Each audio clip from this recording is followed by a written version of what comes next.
Hello दोस्तों, स्वागत है आपका अपना चैनल एम एस कंस्ट्रक्शन में। आज मैं आपको सैंड के बारे में डिटेल्स में बताऊंगा दोस्तों। अगर आपको अपना घर बनवाना हो या आप कहीं किसी साइट पे हैं और सैंड ये करने के लिए जा रहे हैं दोस्तों, तो आपको गुड क्वालिटी का सैंड आपको कैसे आपको पता चलेगा वो आज मैं बताऊंगा।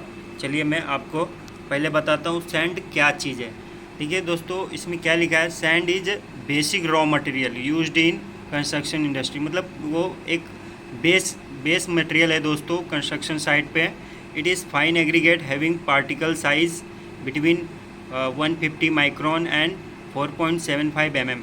दोस्तों ये बोलना चाह रहा है कि जो हमारा सैंड होता है वो यूजुअली 150 माइक्रोन से 4.75 माइक्रोन तक का होता है दोस्तों। जो हमारा गुड क्वालिटी का अच्छा क्वालिटी का सैंड होता है दोस्तों, उसका यही साइज़ होता है। और सैंड के बारे में क्या लिखा है दोस्तों, देखिए, quality of sand is much important as other material for concrete. दोस्तों सैंड उतना ही ज़्यादा ज़रूरी है जितना रॉड, सीमेंट, एग्रीगेट, सैंड भी दोस्तों उतना ही ज़रूरी है जितना बाकी का मटेरियल ज़रूरी होता है बिल्डिंग कंस्ट्रक्शन में या हमारा जो भी कंस्ट्रक्शन का वर्क होता है दोस्तों। सैंड भी अपना इम्पॉर्टेंट रोल प्ले करता है दोस्तों। चलिए फिर अभी हम आगे देख लेते हैं दोस्तों। सैंड के कुछ ऑन साइट फील्ड टेस्ट होते हैं, कुछ मैं आपको यहाँ पे बता देता हूँ दोस्तों, और कुछ मैं आपको प्रैक्टिकली साइट पे ले जाके दिखाता हूँ। हमारा कंस्ट्रक्शन साइट पे क्या क्या टेस्ट होता है, देखिए दोस्तों। पहला नंबर है हमारा organic impurity test. Organic impurity test मतलब दोस्तों क्या कहते हैं, उसमें हम इम्प्योरिटी कैसे ये कर सकते हो। जैसे कोई सैंड में क्ले का मात्रा या थोड़ा सॉइल वाइल ज़्यादा रहता है दोस्तों, वो सैंड हम लोग अपना कास्टिंग वर्क में या फिर फिनिशिंग वर्क में भी नहीं यूज़ कर सकते। तो इसलिए पहले हम लोग उसका इम्प्योरिटी टेस्ट करते हैं। हर 20 क्यूबिक मीटर के बाद दोस्तों उसका इम्प्योरिटी टेस्ट हमको करना ही होगा। फिर हम लोग आ जाते हैं सिल्ट कंटेंट टेस्ट। सिल्ट क्या चीज़ है दोस्तों, ये 150, इसका साइज़ 150 माइक्रोन से भी कम होता है और यह पानी के साथ मिलते ही अनस्टेबल हो जाता है दोस्तों। मतलब ये पानी जब इसके अंदर आता है ना दोस्तों, तो ये अनस्टेबल वर्क करने लगता है। और अगर सिल्ट कंटेंट ज़्यादा होता है सैंड में तो दोस्तों जो बॉन्डिंग होगा ना, वो बॉन्डिंग के लिए बहुत प्रॉब्लम होगा। क्या कहते हैं, वैसे भी हमारा सिल्ट जो रहता है ना दोस्तों, वो ड्यूरेबिलिटी कम कर देता है दोस्तों। वो सीमेंट का स्ट्रेंथ कम कर देता है और फिर हमारा क्या कहते हैं, उसका जो लास्टिंग रहता है दोस्तों, जितना टाइम तक टिकना चाहिए उसका ड्यूरेबिलिटी कम कर देता है। तो दोस्तों सिल्ट का भी हर 20 क्यूबिक मीटर के बाद साइट पे टेस्ट होना बहुत ही इम्पॉर्टेंट है दोस्तों। सिल्ट कंटेंट हमारा दोस्तों 6% से ज़्यादा नहीं होना चाहिए 1 क्यूबिक मीटर में। ये आप याद रखिए, आपको कहीं भी पूछ सकता है। चलिए हम लोग आगे वाला देख लेते हैं। आगे वाला है दोस्तों हमारा particle size distribution. Particle size distribution ये टेस्ट दोस्तों, पार्टिकल साइज या फिर हम लोग स्यू एनालिसिस भी कह सकते हैं। ये हमारा टेस्ट ज़्यादातर लेबोरेटरी में होता है दोस्तों। एक इसका लेबोरेटरी टेस्ट होगा दोस्तों सैंड का। मेरे पास अभी इंस्ट्रूमेंट नहीं है, इंस्ट्रूमेंट होने के बाद मैं आपको वो टेस्ट भी करके साइट पे दिखा दूंगा दोस्तों। और ये हर 40 क्यूबिक मीटर के बाद होता है पार्टिकल साइज डिस्ट्रीब्यूशन टेस्ट। ये तो हो गए दोस्तों थोड़ा लेबोरेटरी और फील्ड टेस्ट। ये बल्किंग ऑफ सैंड दोस्तों, इसका टेस्ट कब होता है, जब हमको कास्टिंग वॉस्टिंग करने का ज़रूरत होता है दोस्तों, तो हम लोग बल्किंग ऑफ सैंड का टेस्टिंग करता है दोस्तों। चलिए मैं आपको और कुछ बता देता हूँ दोस्तों। Test for grading of sand. दोस्तों ग्रेडिंग ऑफ सैंड क्या होता है दोस्तों, हर टाइप का अलग अलग 4 जोन में सैंड होता है दोस्तों। अब ये क्या लिखा है, देखिए, the particle size grading of sand for use in mortar shall be within the limit as specified in table. देखिए दोस्तों ये क्या बोल रहा है कि एक टेबल दिया हुआ है, जोन 1, जोन 2, जोन 3, जोन 4 करके। तो वो हमको बता रहा है कि कौन सा जोन में दोस्तों हमारा जो यहाँ पे देखिए बताया है, RCC work sand has to be courser.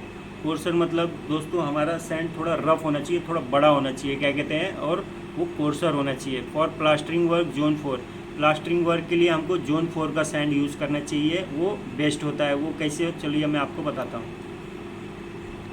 ये देखिए यहाँ पे परसेंटेज ऑफ पासिंग, मतलब कितना परसेंटेज ऑफ सैंड पास हुआ है, कितना mm स्यू चलनी से दोस्तों। ये देखिए हमारा जो 10 mm का स्यू होता है, जो आटा चलने वाला चलनी होता है दोस्तों, वैसे हमारा सैंड सैंड भी चालने वाला एक चलनी होता है, सीव होता है, जिसको हम इंग्लिश में सीव बोलते हैं। तो देखिए दोस्तों 10 mm से जो 10 mm का उसमें होल रहता है, उसमें हमारा 100% सैंड पास होता है दोस्तों, वो चारों जोन का। देखिए आपको साफ साफ दिख रहा है, ये 100% हमारा चारों जोन में पास होता है। फिर ये जो हमारा 4.75 mm का होल में से जो दोस्तों ग्रेड जोन 1 में जो पास होता है दोस्तों, मिनिमम 90% और मैक्सिमम 100%। और ये हमारा जोन 2 का भी यही है, जोन 3 का भी यही है, जोन 4 का भी यही है दोस्तों। अब हमारा आता है उससे कम वाला 2.36। इसमें से जोन 1 में दोस्तों हमारा 60 से मिनिमम 60 है और मैक्सिमम 90% का पासिंग है जोन 1 के लिए।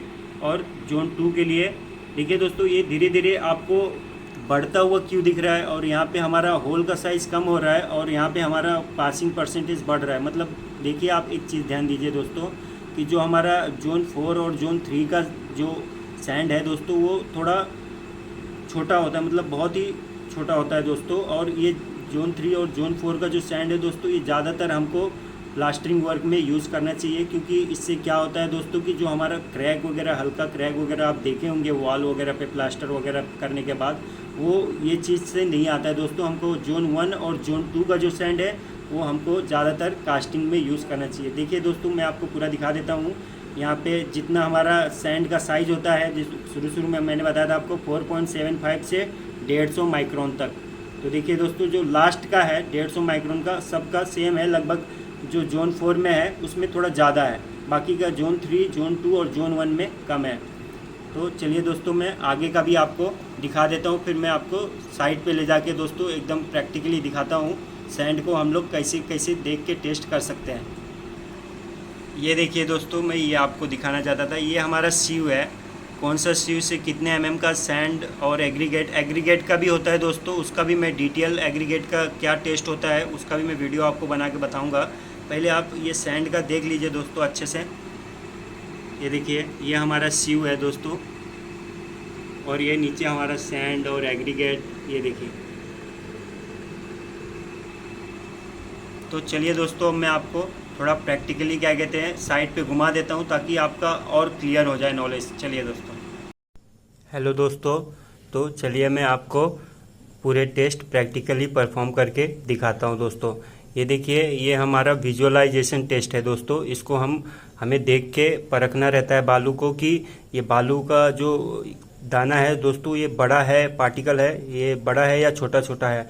अगर ज़्यादा बड़ा रहेगा तो दोस्तों ये हमारा कोई काम का नहीं रहेगा, और दोस्तों ये एकदम छोटा रहेगा तो हमारे प्लास्टरिंग के काम, और थोड़ा सा उससे बड़ा पार्टिकल रहेगा तो हमारा कास्टिंग का काम होगा दोस्तों। तो चलिए आगे देखते हैं। हाँ दोस्तों, देखिए अभी हम लोग क्या कहते हैं सिल्ट कंटेंट टेस्ट करेंगे सैंड का, बालू का। पहले हम लोग क्या करेंगे, यहाँ तक ये आप देख रहे हैं, ये लाइन तक हम क्या कहते हैं पूरा सैंड फिल कर लेंगे गिलास में। थोड़ा अच्छे से डालो, देखो ज़्यादा गिर रहा है क्या कहते हैं।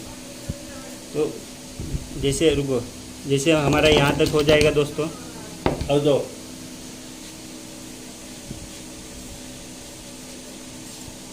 बस हो जाएगा सर, हो गया बराबर और थोड़ा सा और डाल दो। ये लाइन का बॉटम टच नहीं हुआ है। हमको इसका दोस्तों सिल्ट कंटेंट निकालना है। 8% से ज़्यादा सिल्ट कंटेंट नहीं होना चाहिए हमारे सैंड में। ओवर हो गया? नहीं ठीक है, क्या कहते हैं। ये देखिए, हमने यहाँ से हमारा 50 mm चालू हुआ है दोस्तों। ये पहला लाइन हमने 50 mm तक क्या कहते हैं सैंड फिल कर लिया। फिर उसके ऊपर हम क्या कहते हैं 150 mm तक वाटर फिलअप करेंगे।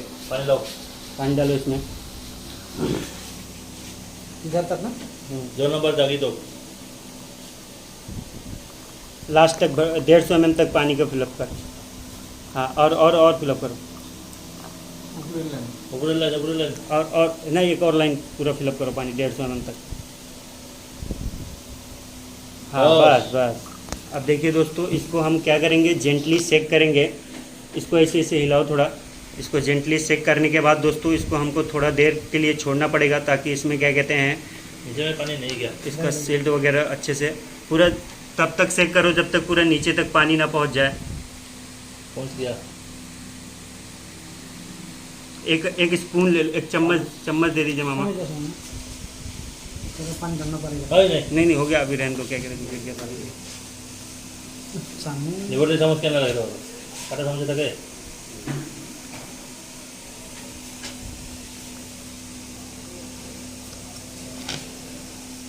अच्छे से उसको सेक करने के बाद दोस्तों हमको 1 घंटा 45 मिनट जैसा उसको हमको छोड़ देना होगा, ताकि जो भी सिल्ट कंटेंट है दोस्तों वो हमारा सैंड लेवल से ऊपर आ जाए। चलिए जब तक इसको हम छोड़ देते हैं तब तक हम अपना आगे का टेस्ट देख लेते हैं दोस्तों, आगे का क्या क्या टेस्ट है। चलिए ये क्या करेंगे, हम हाथ में बालू लेके ऐसे ऐसे करेंगे और फिर बालू को पूरा गिरा देंगे। गिराने के बाद हाथ में दोस्तों बालू और हाथ का कलर नहीं चेंज होना चाहिए दोस्तों। देखिए क्या कहते हैं, अगर इसमें कलर चेंज हो रहा है या बालू चिपका हुआ है तो इसमें मतलब थोड़ा बहुत क्ले का मात्रा है, तो ऐसा हमारे इसमें नहीं है। देखिए दोस्तों ये गीला हाथ होने के कारण क्या कहते हैं बालू चिपका हुआ है। बाकी का हम लोग का क्या कहते हैं बालू, देखिए ये लिया और ये गिरा दिया। देखिए दोस्तों हाथ का कलर नहीं बदला है और हाथ में कोई बालू नहीं है, इसका मतलब क्या कहते हैं हमारा बालू काम करने लायक है, हम इसका वर्क कर सकते हैं, प्लास्टरिंग कर सकते हैं। दोस्तों सिल्ट कंटेंट कम होने के कारण क्या होता है कि हमारा प्लास्टरिंग लॉन्ग लास्टिंग नहीं होता दोस्तों, ड्यूरेबल नहीं होता। इसके कारण क्या होता है प्लास्टरिंग में क्रैक्स, हल्का हल्का क्रैक्स जनरेट हो जाता है 1-1.5 साल के बाद। तो दोस्तों सिल्ट कंटेंट कम होना चाहिए बालू में। चलिए हम अपना अगला टेस्ट देखते हैं। देखिए दोस्तों हमारा अगला टेस्ट है सोडियम टेस्ट। बालू में नमक का है कि नहीं, नमक है क्या बालू में? नमक नहीं है, मतलब दोस्तों इसमें क्या कहते हैं हमारा बालू क्या कहते हैं बिल्कुल भी काम करने लायक है और हम इसको अच्छे से यूज़ कर सकते हैं। इसमें नमक और जैसे कि कोई सैंड होता है दोस्तों समुंदर के किनारे से लाया जाता है जिसमें सोडियम कंटेंट ज़्यादा होता है, तो हमारे सैंड में ऐसा कुछ भी नहीं है। हमारे सैंड में सोडियम कंटेंट बिल्कुल भी नहीं है दोस्तों। अब चलिए हम अपने आगे टेस्ट की तरफ बढ़ते हैं, हमारा अगला टेस्ट। चलिए दोस्तों हमारा सिल्ट वाला प्रैक्टिकल क्या कहते हैं हमारा सेटल हो गया है दोस्तों। जितना भी इसका सिल्ट कंटेंट था पूरा अच्छे से सेटल हो गया है। देखिए दोस्तों आपको एक लेयर दिखेगा, ये लेयर देखिए दोस्तों, ये जो हल्की सी लेयर दिख रही है दोस्तों ये 2 mm की हमारी सिल्ट की लेयर जमा हो चुकी है दोस्तों क्या कहते हैं। चलिए अब इसका हम प्रैक्टिकल कैलकुलेशन देख लेते हैं दोस्तों। ये हमने 3 घंटा रख के छोड़ा है दोस्तों, तब इसका देखिए इसका वाटर भी क्या कहते हैं वाइटिश टाइप हो गया है थोड़ा, और ऊपर से देखेंगे दोस्तों तो आपको ये सिल्ट दिखेगा दोस्तों कितना अच्छे तरीके से ये बैठ गया है।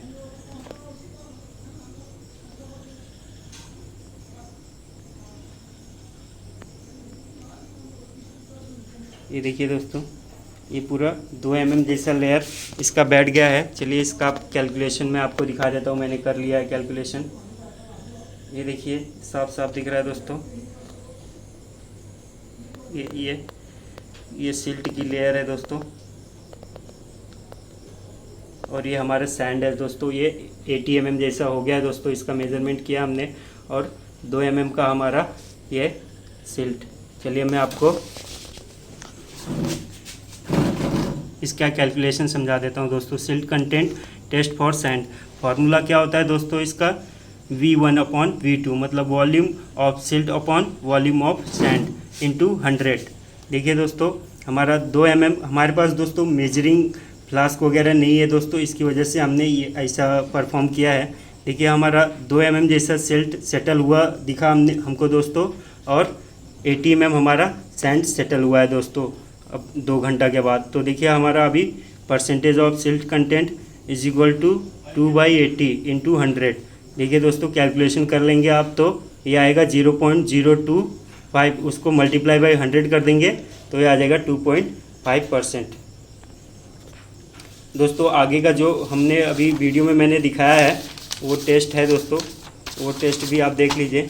इसके बाद जो टेस्ट हमारा आएगा दोस्तों, हमने टंग टेस्ट किया है दोस्तों, मतलब थोड़ा सा चुटकी भर जैसा सैंड लेके हमने अपने टंग जीभ पर रखा और उसका टेस्ट किया। वो उसमें नमक हमको पता चलना चाहिए, अगर नमक नहीं पता चल रहा है तो मतलब हमारा सैंड गुड है, हमारा सैंड अच्छा है, हम आगे जा सकते हैं उसके कास्टिंग या इसके लिए। फिर रबिंग टेस्ट दोस्तों, हाथों में रब करके देखेंगे, वो मैंने दिखाया आपको। और फिर ये क्ले टेस्ट जो हमने अभी टेस्ट परफॉर्म किया दोस्तों। वीडियो अच्छा लगा तो दोस्तों लाइक ज़रूर करिए और कमेंट भी करिए, आपको जो अगर प्रॉब्लम है तो मैं उसका ज़रूर जवाब दूंगा। धन्यवाद दोस्तों।